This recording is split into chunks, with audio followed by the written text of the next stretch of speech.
Valorant é um dos jogos mais jogados da cena competitiva e é claro que muita gente em casa quer jogar com performance de pro player. Mas você sabia que com menos de 4 mil reais você consegue fazer isso? Então se você é um cara que está procurando um PC para jogar especificamente esse jogo, fica aqui nesse vídeo que hoje você vai sair dele com orçamento pronto e de graça. E antes de começar eu quero deixar bem claro que a recomendação desses itens são especificamente pro Valorant e o resultado que eu vou apresentar aqui é um resultado pro Valorant. Obviamente que esse computador vai servir para rodar muitas outras coisas, incluindo outros jogos competitivos, mas a gente vai focar aqui no Valorant. Então a primeira coisa que você precisa saber, por ser um jogo de natureza competitiva, é muito comum que as pessoas joguem com um nível de detalhes no low, ou seja, no nível mais baixo. Então você configura uma determinada resolução, coloca os detalhes ali de efeitos de fumaça, esse tipo de coisa que geralmente tanca muito FPS, faz dropar pra caramba, você acaba tirando isso, fazendo com que você tenha um frame time mais estável, um frame rate mais estável, que a sua performance ela fique geralmente ali na mesma média, sem muita alteração. Só que eu preciso também complementar para vocês que, diferente do Counter-Strike, onde você abaixa a resolução e você tem aqueles bonecos que, por exemplo, ficam cabeçudos, no Valorant isso não acontece. O tipo de renderização que a Riot usa nesse jogo não é igual. Então você vai reparar que se você colocar em 4K, ou se você colocar em 720p, o tamanho dos personagens, o tamanho das caixas, o tamanho de qualquer coisa no seu cenário, com exceção do HUD, que é ali onde fica marcando quantas balas que você tem, minimapa, isso aí até muda um pouco, mas os personagens, as texturas continuam exatamente do mesmo tamanho. Então galera, não adianta eu ser com esse mesmo pensamento de CS pro Valorant nesse sentido, não vai adiantar. Então a recomendação que eu vou fazer é que você deixe o jogo em 1080p, que é uma resolução bonita, sem pixelado, porque se você jogar com uma resolução muito baixa, você vai ter uma imagem pixelada. Isso pode eventualmente te atrapalhar. Se você duvida do que eu tô falando, teste na sua casa. Então a recomendação desse computador será totalmente baseada na resolução Full HD e em presets competitivos, que é basicamente tacar tudo no low. Tendo isso em mente, então, a gente vai começar aqui com o Core i5 12400F. Esse processador é um processador muito bom, é um processador que está com um preço bem justo, como vocês estão vendo aí na tela, e ele vai ser então combinado com uma B760, que também está com um preço legal, apesar que eu acho que poderia ser um pouco mais barata, mas a plataforma LGA 1700 ela acabou encarecendo por alguma razão que eu desconheço. Esse modelo que eu estou indicando aqui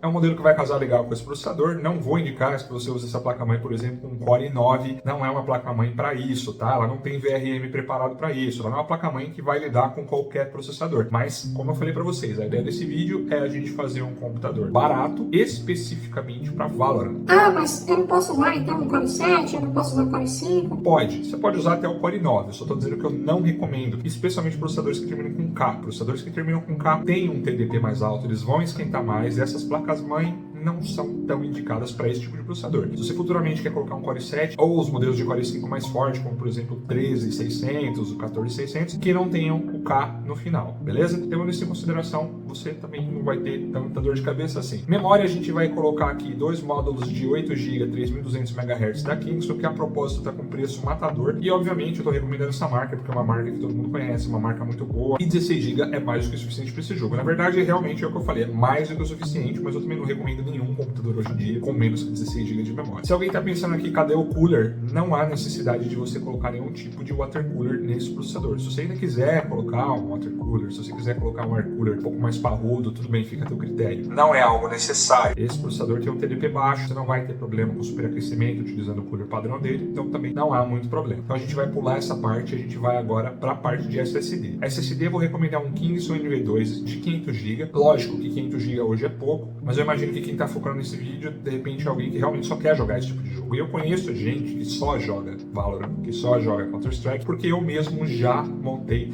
nas minhas consultorias, inclusive se você quiser saber mais, tá aqui no comentário fixado e também na descrição desse vídeo. Eu já montei máquinas específicas para esses jogos, e gente que só joga isso mesmo, e é normal. Eu sou um cara que eu jogo muitos jogos, mas tem gente que realmente quer um computador só para jogar isso. Enfim, existe esse perfil, tá? Então, eu sei que 500 GB não é grande coisa, se você quiser 1 TB, coloque 1 TB, a gente vai colocar 500 GB para encaixar aqui nesse orçamento. Depois vai faltar o gabinete. Gabinete, eu vou fazer uma recomendação de uma marca, que é uma marca que obviamente eu recomendo demais. Tenho praticamente tudo aqui na minha casa da Cooler Master, um gabinete que inclusive já vem com 3 fãs ARGB. Então a gente tem a Cooler Master também, MWE 550 watts bronze V2, que está num preço também animal. Lembrando aí que a Cooler Master tem um sistema de garantia muito bom, essa fonte ela não tem apenas 1 ano de garantia. E aí, para finalizar com a cerejinha do bolo, a gente tem esta placa de vídeo aqui, que é a RTX 3050, que para Full HD é uma placa bem legal. Eu, particularmente na minha vida, nunca recomendei tanto essa placa, porque o preço dela nunca foi tão atraente, mas hoje nesse valor até que é um preço bem interessante e para esse jogo especificamente você não vai precisar de mais do que isso na verdade. Inclusive, eu diria que nem isso você precisaria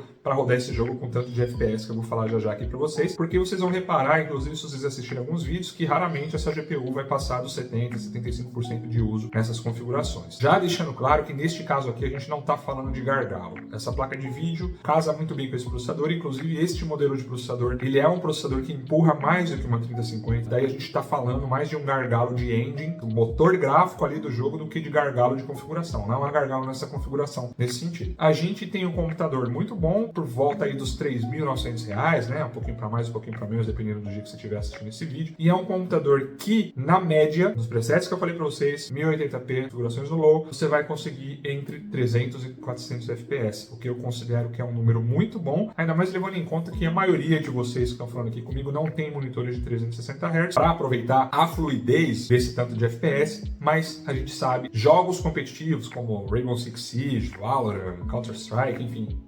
Fortnite, todos esses jogos você se beneficia de mais FPS, não pela questão do refresh rate, mas sim porque você tem um frame time ali, um input lag mais baixo. Então, se você quer uma performance competitiva e você observa os mínimos detalhes, pode sim ter algum benefício. Eu estou pressupondo que você vai querer a maior quantidade de FPS possível e essa máquina vai te entregar aí entre os 300 e 400, pode ser um pouco mais que 400, um pouco menos que 400, por isso que eu estou falando aqui entre 300 e 400 é o mais comum nas configurações que eu falei para você. Se você quiser melhorar, se você quiser mais FPS, a recomendação que eu faço para você é não troque essa GPU, troque o processador. Coloque um processador mais forte para que você tenha um pouco mais de benefício. Se puder esticar mais uns R$1.000, eu diria que seria uma ótima opção você ir para um 3600K, por exemplo, desde que você também trocasse aí a sua placa-mãe para um modelo um pouquinho melhor, como uma Aorus, como uma TUF, como uma Mag, para que você tenha realmente ali uma placa-mãe que também vai comportar esse processador sem nenhum tipo de throttling, né, que nenhum tipo de limitação. Se você gostou desse vídeo, se você quer ver mais vídeos de indicação como esse aqui no canal, vou pedir para você se inscrever, deixar seu like, deixar no comentário qual jogo que você quer que eu fale, para que eu possa fazer mais vídeos assim para você. E se você ainda não conhece o meu perfil no Instagram, também dá uma olhadinha aqui nos links aqui da descrição desse vídeo, porque no Instagram também eu abro caixinhas e você tem a oportunidade de mandar